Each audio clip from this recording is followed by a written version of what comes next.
Today we're going to be learning about pendulums. So that's going to be forces of motion, potential and kinetic energy, and gravity.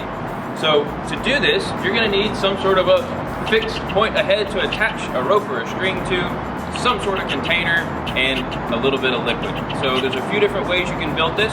You can do it on a large scale right here, which can be a lot of fun. I'll show you how that works. You can also do it on a smaller scale with some very common household items. So a simple water bottle cut in half. What I did was I just drilled a small hole here in the cap, and we'll fill that up with water, a little bit of water soluble paint. That way you're going to see that pendulum and trace that motion just a little bit better. So between the water bottle, paint, small spoon to scoop it out, and some way to attach this to your tripod. Now this tripod can be made out of just about any material, and sometimes it's easier just to find a place to attach it that's suspended up high. This can be from a branch, this can be from your carport, or wherever it may be. If you can just attach it to where it swings freely, you're good to go. I like to use a tray at the bottom to kind of catch the water, and you'll be able to see how that water moves with the motion of the pendulum.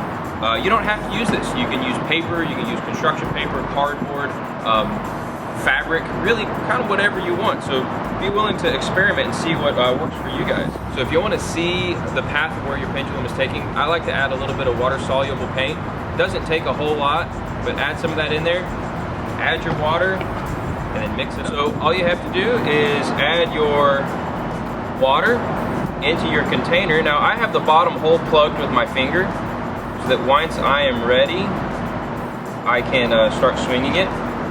Now, one of the things to pay attention to is how far you swing it.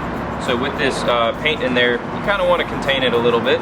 So I'm going to give it just a straight back and forth motion, and then we're going to switch it up for you.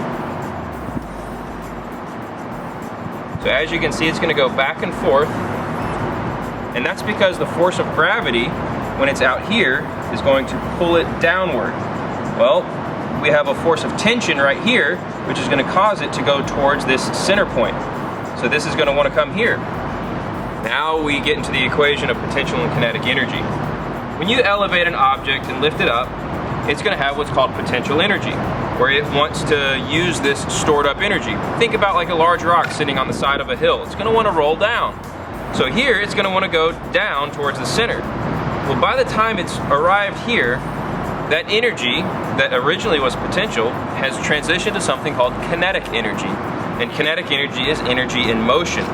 So it turns into kinetic energy here. Well, due to its momentum, it's going to carry past that center point up to the far side.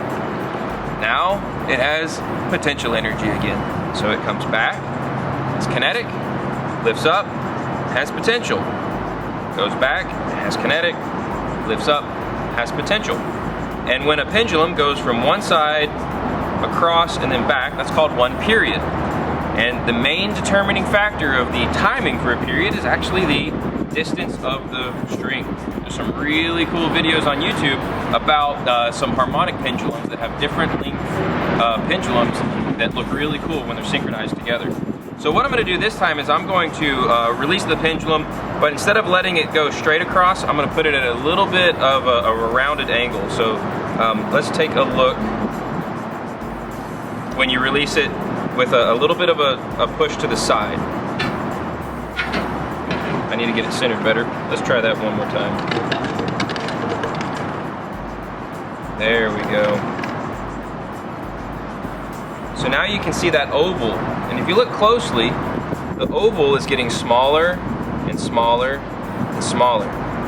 And you may be wondering, well, why isn't it swinging as far after about 20 seconds or so as it was in the beginning? And while we are transferring from potential to kinetic energy, we are losing energy in the form of wind resistance and a little bit of resistance in this pivot point up here. So it's all about a transfer of energy, and there are some losses involved. Now, if this was done on an ultra low friction environment, say in a vacuum, and maybe with something with a really smooth bearing at the top, pendulums can go for hours and hours with no additional force needed. And there's some really cool pendulums out there that will swing, and they can actually keep track of the day on time based off of how much they rotate from the Earth's axis. All right, so we have our larger scale pendulum flowing. So what we're going to do is lift it up, and due to the conservation of energy, no matter what, it's not going to come back and hit me. It'll come close, but it will never actually hit me. Now, if you're at a swing set, you know that if you give someone a push, they'll come back even further. But if you just let it go, it will lose some of its energy through wind resistance. Now, what I like about this is you can watch the path of that pendulum, and just like we did before, you're going to be able to get it, and you can add some dynamic movement in there. And you can watch what happens to the pathing based off of the drops. That's kind of hard to see on this rock, but if you do it on smoother pavement, do it where you lay down like a canvas, something like that, you'll see some really dynamic geometry happening, all being represented through physical motion. If you want to be really brave, you can put on some goggles and become painted by a pendulum.